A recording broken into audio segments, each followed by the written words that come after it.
Hi everybody, new video concept today, a new series I'm getting started on my channel, top 5, bottom 5. So talking about 5 of the best products from a particular brand and also 5 of the things that really did not work for me. Of course, they might work for you, they might be some of your favorites, but I will just try to give you my best explanations on those things. And really, when I think back, I had done some like top 10 videos for certain brands way back in the start of my channel, but it's been so long and the things in these brands have changed so much since then. I really thought it was time to bring something similar back, but I also know that you guys are just as interested in the things that I don't like as the things that I do, and I would love to have your requests on any brands you would like to see featured in this series. High-end drugstore, please let me know in the comments section. But starting off, my top 5 products for CoverGirl, and we'll work up to a number 1 here, but number 5 is the Continuous Color Lipstick, number 550. I believe the shade name is In the Nude. It's not really like a classic nude lipstick. I'm wearing it now.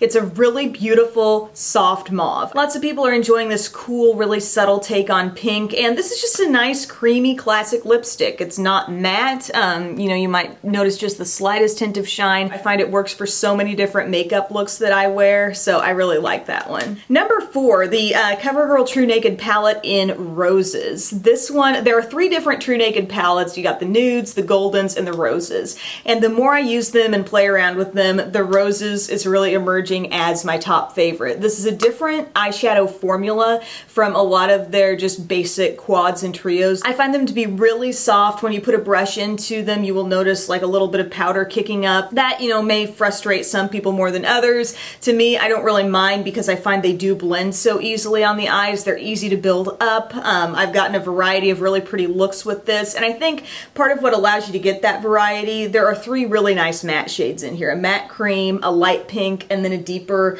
like kind of berry mauve color. There's some nice dark smoky tones. There are a couple of really metallic shades. So having that kind of variety in one palette, even though it is very monochromatic, you know, all in the rose color family, I think you do have options here. I'm wearing it for today's look and just really liked how the look came out. Number 3, I love my CoverGirl Instant Cheekbones blushes. I mentioned these in my What's Old at the Drugstore video. These are products that I think just happen to fly under a lot of people's radar, but I just love how it's blush and highlight in one. Each of these that I'm holding up here, they have like 2 tones of a satin finish blush. It's not super shimmery, but there's a little glow happening there, and then each one has its coordinating highlight. So these cooler pinks, this is the Purely Plum trio, and then I've got Peach Perfection over here. So I'm wearing Peach Perfection on my cheeks today. Love taking the little bit deeper shade, kind of right above where I might put my contour, putting the main color in the middle, putting that right on the apple of the cheek, and then topping off with the highlight, which I just think has a surprising amount of impact. I mean, it's beautiful in the pink palette here. I was wearing this in a recent video, but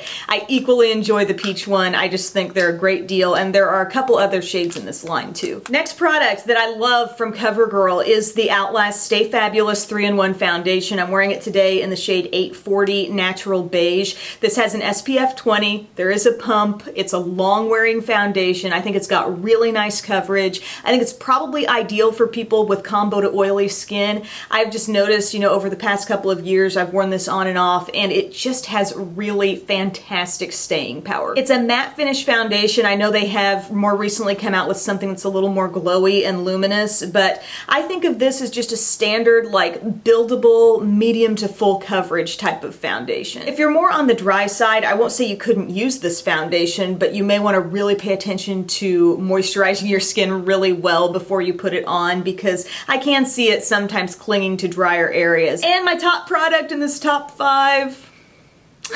Had to mention it, my favorite mascara. I know when we find mascaras we love, it's a very exciting thing. I think people can spend years trying different mascaras before they ever really feel like they've landed on one that totally works for them. This, for my lash type, it really works. I've got straight lashes, I've got lashes that don't really want to hold a curl at all. I feel like this builds fantastic length, holds my curl. I like the size of the brush. It's a rubber bristle brush, and the bristles are kind of short. If I'm not going to wear false lashes, this is definitely the thing I want to use. And I also love how I can wear it throughout the day without flaking or, you know, smearing off in any way. And I'm not even using a waterproof version. Easy to remove at the end of the day, so yay for that. Now, if I could have a little honorable mention outside that top 5, I would mention the Clump Crusher water resistant. Not everyone needs or wants a waterproof mascara, but I know I've been asked sometimes for weddings, what mascara would you recommend? If there's a chance you're going to be crying, I would really suggest this mascara. It's great on the lower lashes a lot of times too, just on a day-to-day basis. Also, a little honorable mention for the Shimmering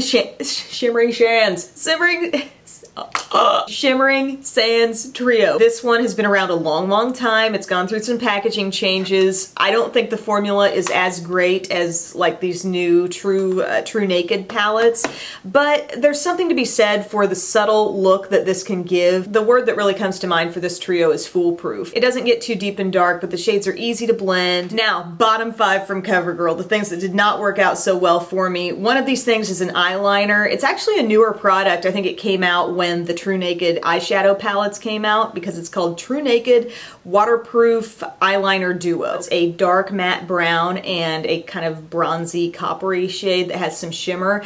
And I'm all for the concept of 2 liners in one, but when I was using this, I could not believe how quickly it smudged. For something claiming to be waterproof, first off, they don't go on super smoothly to begin with. Sometimes, you know, liners that tend to be very smudgy, they'll also be very soft, but these were not very soft. You know, they're not really up to the standard of a lot of great eyeliner pencils, drugstore or high-end. There are many great liners out there, so you have to work a little bit to get the color to transfer, especially on that copper side. But I've worn this on my lower lash line. Within a couple hours, I was seeing smudging down below the eye, and I don't have patience for that, so I would not recommend this to you guys either. Another thing, this brow powder. Has anybody tried this? It's the Brow and Liner Powder. I have it in 805. Basically, it's like a loose brow powder, and the way this little tip is, I find it very difficult to not get a super opaque, like full-on, very heavy look when I apply this. The powder is very dark and pigmented, and it's just hard to go light with it. And if you do try to kind of flick it a little bit and kind of give yourself a lighter look in the brows, that's when you deal with a fallout issue from this product. At least I did. I noticed it kind of like teeny tiny specks of this super dark, rich pigmented powder coming, you know, around my eyeshadow look or even below the eye. Not a fun thing to have to deal with. Who's got time for that? Another thing that I thought I still had it on hand, apparently I tossed it recently, but it's the Fix Stick Concealer. It's like a jumbo pencil format concealer from CoverGirl's line. I thought it was dry. I thought it was kind of difficult to blend. The coverage on it, not so bad, but definitely not the kind of thing I'm gonna wanna take up around my eye area or get on any fine lines or potentially wrinkly looking areas. And the scent on it is like a crayon or some kind of art supplies. It just does not seem right for makeup. Another thing that I didn't love, and I'm not criticizing the whole True Magic line because I do have a full review where I talked about the bronzer, the clear product that's kind of similar. It's along the lines of like a Mally Poreless Face Defender type of thing where you can blot over your skin and mattify, or you could use it as a primer. These products are kind of creamy in consistency to the touch, but then you blend them out and they start to feel more dry. And the one that I really did not like from this line is called the Luminizer, and it looks like a pretty golden highlight, and I've put it on my skin before and I was just astounded by the fact that it just looks like little particles of gold glitter. I think it's pretty bad about exaggerating the look of any fine lines you might have. I wish it was more of a pearly sheen as opposed to sparkle. To me, the worst thing in this bottom 5 is the CoverGirl Clean Foundation. I have it here for normal skin. I remember using this like back in the day when I was quite a bit younger. It had a different looking packaging design, and I think maybe the formula was different too. Then I didn't really have any breakout issues with it, but this stuff definitely broke me out. I don't have a lot of problems like that generally speaking with foundations, moisturizers. I try a lot of things, and this was one of the few things that my skin really had a reaction to. So I know this is speaking very much from personal experience, and this might not cause that kind of problem for everyone. Just thinking about all the qualities that, for example, CoverGirl Outlast Stay Fabulous has that this one doesn't. You know, it's got the better coverage, it's got amazing staying power, it's got a pump, which is always convenient. So to me, it's like, even if this didn't break me out, I still find this one to be leaps and bounds superior. So that is my top 5, bottom 5 for CoverGirl. I hope you enjoyed this video. Again, let me know your brand requests in the comments section, and thank you for watching. Bye!